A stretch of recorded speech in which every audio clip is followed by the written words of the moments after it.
What do you make of the bill?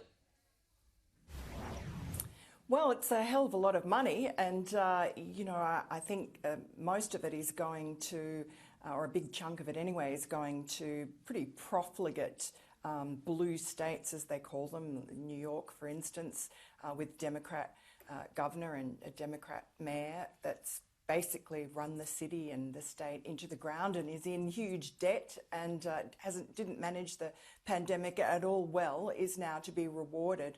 Whereas other so-called red states or Republican states in more of the centre of the country who actually kept their businesses pretty much open and didn't have too bad a time with COVID are not being bailed out. So I think there's a fair amount of friction about that, and certainly the Republicans aren't happy. The bill is not a bipartisan bill. Not one Republican voted for it. It had to be rammed through the Senate. So there you go. People will get, though, their $1,400 stimulus checks if they meet the means test, and every child also will get $1,400.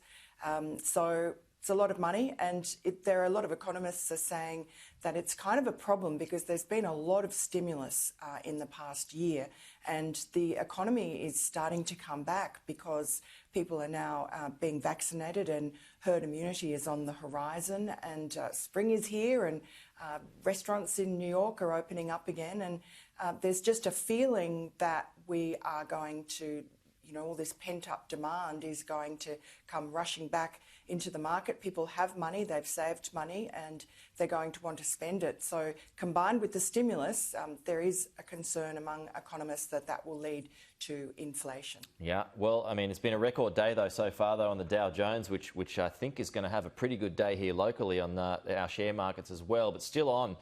Joe Biden, Miranda, he's got his first primetime speech. It's going to be taking place in the next couple of hours.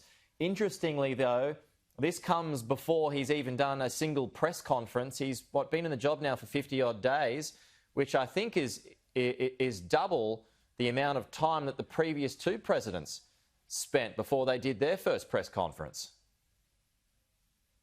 That's correct, Pete. Good homework there. Yes, it's really a concern, and it's being talked about increasingly.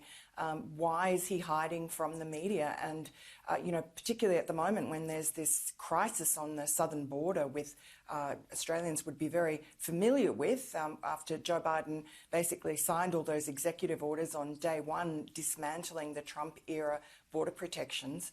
And so, of course, that sent a great message to all the, illegal immigrants from south of the border to stream across, and that's what they're doing. And journalists want to ask Joe Biden questions about that. Is he going to do anything about it? And he gives these set piece sort of speeches, these short teleprompter speeches, and then leaves the building, and journalists are vainly trying to call after him. What about the southern border? Is it a crisis or not? And he just ignores them. So there are a lot of questions that he's not answering, and people are wondering really who's in charge. So he needs to put those fears to bed by actually appearing unscripted at a free-for-all press conference, such as his predecessors did. Yeah, well, Jen Psaki's been out there, the White House press officer. She's been doing it every day, but surely you've got to hear from the president. And I suppose the cynics would argue, Miranda, is the reason why he hasn't done one is because there's no auto cue for press conferences. Exactly. Yeah. And look, Jen Psaki does say, I'll circle back a lot. She doesn't have the answers a lot of the time. OK. Miranda, good to chat. Talk to you soon.